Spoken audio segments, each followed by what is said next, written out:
राधे राधे। कैसे हैं आप सब। फाल्गुन शुक्ल पक्ष की अष्टमी से लेके फाल्गुन शुक्ल पक्ष की पूर्णिमा तक सभी शुभ कार्य वर्जित होते हैं। राधे राधे, नमस्कार। मैं हूं आकांक्षा और आप सबका बहुत बहुत स्वागत करती हूं आपके अपने YouTube channel Krishna magical world में। आज की वीडियो में हम यह जानेंगे कि होलाष्टक क्या होता है, इसे हमें क्यों मानना चाहिए और इसकी कुछ मर्यादाएं हैं, उसे हमें क्यों निभाना चाहिए, इस सब पे हम जानकारी प्राप्त करेंगे। जैसा कि हम सभी को पता है, जो होली का पर्व है वह बुराई पर अच्छाई की जीत के रूप में मनाया जाता है। होली के 8 दिन पहले सभी शुभ कार्यों को वर्जित कर दिया गया है। यह वह अवधि होती है जिसमें अपने शास्त्रों के अनुसार कोई भी शुभ कार्य नहीं होता, ना ही कोई विवाह संस्कार आदि होता है। आइए अब यह क्यों होता है और किस कथा के द्वारा हम इसको जोड़ के देखते हैं, इस कथा को जानते हैं। पौराणिक कथा के अनुसार हिरण्यकश्यप जो राक्षस थे, उनके पुत्र प्रहलाद, भक्त प्रहलाद के नाम से हम उन्हें जानते हैं। भक्त प्रहलाद श्री हरि विष्णु के परम भक्त हुए। हिरण्यकश्यप जो थे, उन्हें यह बिल्कुल नहीं सुहाता था कि वह स्वयं एक राक्षस है और उनका पुत्र किसी देवता को धिया रहा है। तो उन्होंने प्रहलाद भक्त को समझाने का बहुत ही प्रयत्न किया, परंतु वह श्री हरि की जो भक्ति है उससे टस से मस ना हो। तो ऐसा कहा जाता है, फाल्गुन पक्ष की जो शुक्ल अष्टमी है, उस दिन हिरण्यकश्यप ने भगत प्रहलाद को बंदी बना लिया था और उन्होंने भक्त प्रहलाद जी को बंदी बनाकर कारागार में डाला था।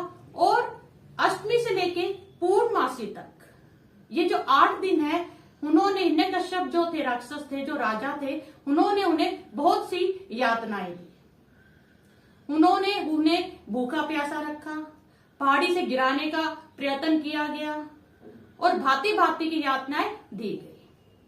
परंतु भक्त प्रहलाद जी हैं जो, उनका बाल भी बांका ना हो, क्योंकि श्री हरि विष्णु जी उनकी रक्षा कर रहे थे। शास्त्रों के अनुसार जब भक्त प्रहलाद जी ने श्री हरि विष्णु की भक्ति को नहीं छोड़ा, तो हिरण्यकश्यप राक्षस जो है, उन्होंने अपनी बहन होलिका को बोला कि तू इस भक्त प्रहलाद जो बना है अपना पुत्र, इसको लेके अग्नि में बैठ जा, क्योंकि होलिका को अग्नि से वरदान प्राप्त था, उनकी अग्नि कुछ भी नहीं बिगाड़ सकती थी। जैसे ही पूर्णिमा के दिन होलिका माई, होलिका जो माता, जैसे हम होली माता बोलते हैं, उन्होंने प्रहलाद जी को अपनी गोद में बिठाया, परंतु हरि कृपा के जिस पे हो, कहते हैं उसका बाल भी बांका नहीं हो सकता।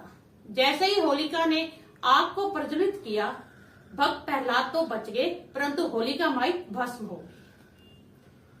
तो यही वह कथा है जिसके अनुसार हम ये जो 8 दिन है, शुक्ल पक्ष अष्टमी फाल्गुन मास की से लेके पूर्णिमा तक, हम इसे होलाष्टक बोलते हैं। इन 8 दिन की अवधि में कोई भी शुभ कार्य नहीं होते। अब मैं दूसरी कथा बताने जा रही हूँ। दूसरी कथा के अनुसार कामदेव ने देवताओं के कहने पे भोलेनाथ की तपस्या को भंग करने की भरपूर कोशिश की। जब उसे कोशिश करते करते बहुत दिन हो गए, तो इसी दिन फाल्गुन मास की जो शुक्ल पक्ष की अष्टमी है, उस दिन भोलेनाथ ने क्रोधित होकर कामदेव को अपनी क्रोधा अग्नि से तीसरे नेत्र की उसे भस्म कर दिया था। तो देवी रति जो कामदेव की पत्नी है और सभी देवी देवता बहुत ही चिंतित हो गए और उन्होंने 8 दिन तक भोलेनाथ की बहुत ही भक्ति की और उन्हें मनाया कि वह कामदेव को जीवन दान दे। इसलिए ये 8 दिन अशुभ माने गए हैं।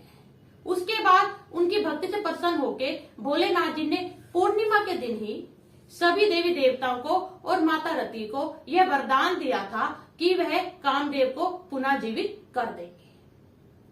अब मैं कुछ ऐसे आपको संस्कार बताने जा रही हूँ जो होलाष्टक में इन 8 दिनों में वर्जित माने गए हैं।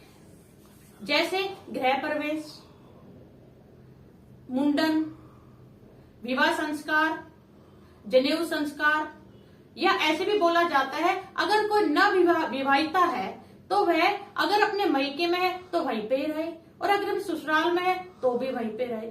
हम इसे देसी भाषा में डांडा गढ़ना भी बोलते हैं। अब ये डांडा गढ़ना क्या होता है? कई कई होला अष्टक को डांडा गढ़ना भी बोलते हैं। इसमें ये होता है शुक्ल जो पक्ष की जो अष्टमी है उस दिन दो डंडे जो है वह रोप दिए जाते हैं भूमि में। जो दो डंडे हैं, एक डंडा तो प्रतीक है भक्त प्रहलाद जी का, और दूसरा जो डंडा है वो किसका प्रतीक है? माता होली का। और जब वे दोनों डांडे गाड़ दिए जाते हैं तो उन्हें गंगा जल से शुद्ध किया जाता है। उसके बाद उसके चारों तरफ उपले, ईंधन और जो भी कोई ये जो जलने की वस्तुएं होती हैं वह इकट्ठी करनी शुरू हो जाते हैं, और वह फिर पूर्णिमा को जब हम होली का दहन बोलते हैं तब उन सारे उसको जला दिया जाता है।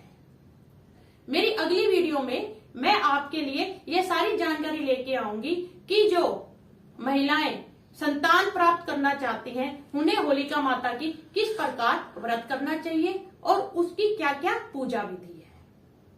और अब मैं बोलना चाहती हूँ, जिस भी महिला या पुरुष ने मेरे चैनल को सब्सक्राइब किया है उनको मैं बहुत बहुत धन्यवाद देना चाहती हूँ, और जिन्होंने सब्सक्राइब नहीं किया उनको यह बोलना चाहती हूँ कि प्लीज इस चैनल को सब्सक्राइब कीजिए, और जो ये अपनी कथाएं हैं यह जन जन तक पहुंचे इसलिए इनको शेयर भी कीजिए। अब मैं जाने की आज्ञा चाहती हूँ, मिलती हूँ अगले वीडियो में। धन्यवाद। राधे।